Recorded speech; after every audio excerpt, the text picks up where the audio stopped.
Hello guys, welcome back to my channel on job portal. यहाँ मिलेंगी आपको सभी जानकारी लेटेस्ट वैकेंसीज के बारे में। तो दोस्तों, बात करेंगे इस वीडियो में बिहार स्पेशल शिक्षक भर्ती के बारे में, जो कि मैंने आपको पिछले वीडियो में बताया नोटिफिकेशन। तो इस वीडियो में हम लोग दोस्तों बात करेंगे कि सिलेबस क्या रहने वाला है, और अगर आप चैनल पर नए हैं तो चैनल को सब्सक्राइब करके और बेल आइकन को ऑन कर लें, ताकि आपको हमेशा अपडेटेड इन्फॉर्मेशन मिलती रहे। दोस्तों, यहाँ पे क्लास 1 से लेकर 8 तक का सिलेबस क्या रहने वाला है, एग्ज़ाम टाइम क्या है, आइए उसके बारे में बात करते हैं। तो दोस्तों, यहाँ पे जो लिखित परीक्षा होने वाला है, ये आपका यहाँ पे वस्तुनिष्ठ के लिए परीक्षा संरचना एवं पाठ्यक्रम निम्नलिखित होंगे। तो इस तरह से यहाँ पे चलिए बात करते हैं हम पहले क्लास 1 to 5 के लिए। तो यहाँ पे क्लास 1 to 5 के लिए पत्र एक विषय में आपका भाषा, अर्हता एवं सामान्य अध्ययन रहने वाला है।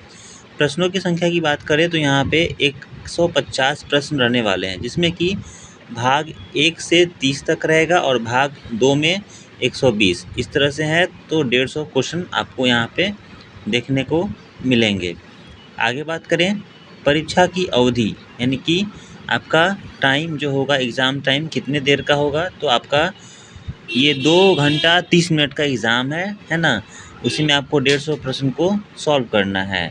कुल अंक की बात करें, टोटल नंबर, तो यहाँ पे 150, यानी कि एक क्वेश्चन आपका 1 नंबर का है। इस तरह से मिलाकर आपके हो गए 150 नंबर। बात करते हैं प्राथमिक विद्यालय वर्ग 1 से 5 के लिए।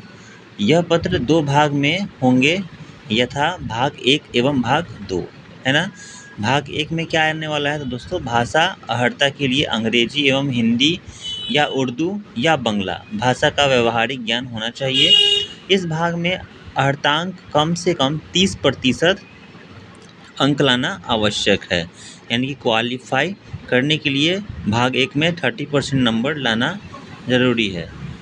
बात करते हैं अब भाषा 2 की। तो भाग 2 की, यानी कि सामान्य अध्ययन के लिए प्राथमिक गणित, मानसिक क्षमता परीक्षण, सामान्य जागरूकता, सामान्य विज्ञान, सामाजिक विज्ञान, भारतीय राष्ट्रीय आंदोलन, भूगोल और पर्यावरण शामिल हैं। उपरोक्त विषय पत्रों के पाठ्यक्रम SCERT या NCERT से संबंधित होंगे, लेकिन इसका स्तर उम्मीदवार हेतु निर्धारित न्यूनतम अर्हतांक के आलोक में ही होगा।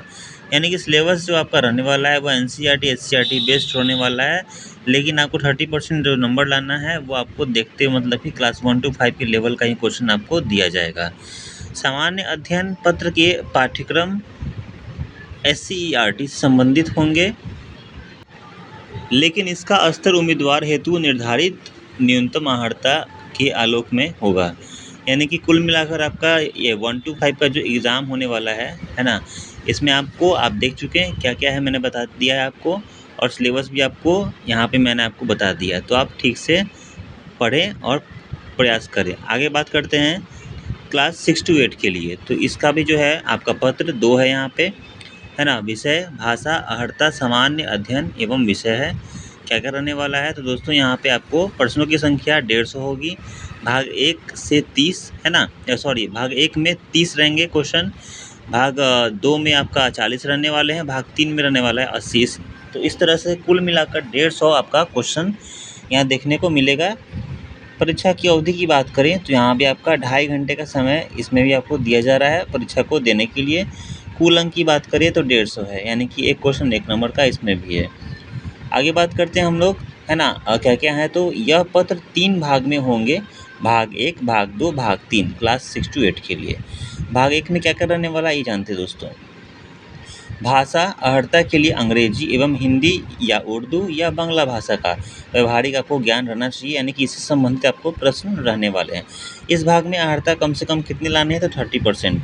ठीक है, आपको इसमें भी मतलब कि 30% ही लाने हैं अंक। आगे बात करते हैं भाग 2 के लिए। सामान्य अध्ययन के लिए प्राथमिक गणित, सामान्य जागरूकता, सामान्य विज्ञान, भारतीय राष्ट्रीय आंदोलन एवं भूगोल शामिल हैं। ठीक है, भाग 3 में क्या क्या है। मध्य विद्यालय के अध्यापकों के लिए एक विषय पत्र हैं। उम्मीदवारों द्वारा इन पत्रों में से किसी एक पत्र का चुनाव किया जाना है, जैसे कि गणित एवं विज्ञान या सामाजिक विज्ञान, हिंदी, उर्दू, संस्कृत तथा अंग्रेजी, है ना। इस तरह से आपका सब्जेक्ट यहाँ पे दिया हुआ है। आइए दोस्तों, इम्पॉर्टेंट नोट्स में क्या है वो जानते हैं। वर्ग 6 से 8 के लिए सामाजिक ज्ञान विज्ञान के चयन करने वाले अभ्यर्थी को सेक्शन 1 में इतिहास या भूगोल विषय में से किसी एक विषय का चयन करना होगा। या यदि सेक्शन 1 में इतिहास विषय का चयन करते हैं तो आपको सेक्शन 2 में इसमें से कोई भी एक सब्जेक्ट कौन कौन है, तो भूगोल, अर्थशास्त्र, राजनीति शास्त्र विषय में से किसी एक विषय का चयन करेंगे। और यदि अभ्यर्थी द्वारा सेक्शन 1 में भूगोल विषय का चयन करते हैं तो सेक्शन 2 में अर्थशास्त्र, राजनीति शास्त्र विषय में से किसी एक विषय का चयन करना होगा, है ना। इस तरह से आपका भाग 1, 2 और 3 का एग्ज़ाम होगा। आई होप कि आपको ये वीडियो ये सिलेबस आपको समझ में आ गया होगा इस वीडियो के माध्यम से। और आगे लिखा है दोस्तों, उपरोक्त सभी विषय पत्रों के पाठ्यक्रम SCERT, NCERT के से संबंधित होंगे, जो कि मैंने आपको बताया है ना। और आपको इसको पास करने के लिए 30% यहाँ पे लिखा हुआ है, आपको नंबर लाना है, उसके बाद आप पास कर जाइएगा। और इस तरह से आपको यहाँ पे फॉर्म को यहाँ पे सिलेबस आपको देखने को मिला, जो कि मैंने आपको बताया। तो यही सब प्रश्न आने वाले हैं, आप तैयारी करना स्टार्ट कर दें। अगर नहीं करते हैं तो यहाँ पे जो भी इन्फॉर्मेशन थी सिलेबस के बारे में मैंने आपको बता दी हैं। अगर दोस्तों इन्फॉर्मेशन अच्छा लगा तो चैनल को सब्सक्राइब करके वीडियो को लाइक करें। Thank you.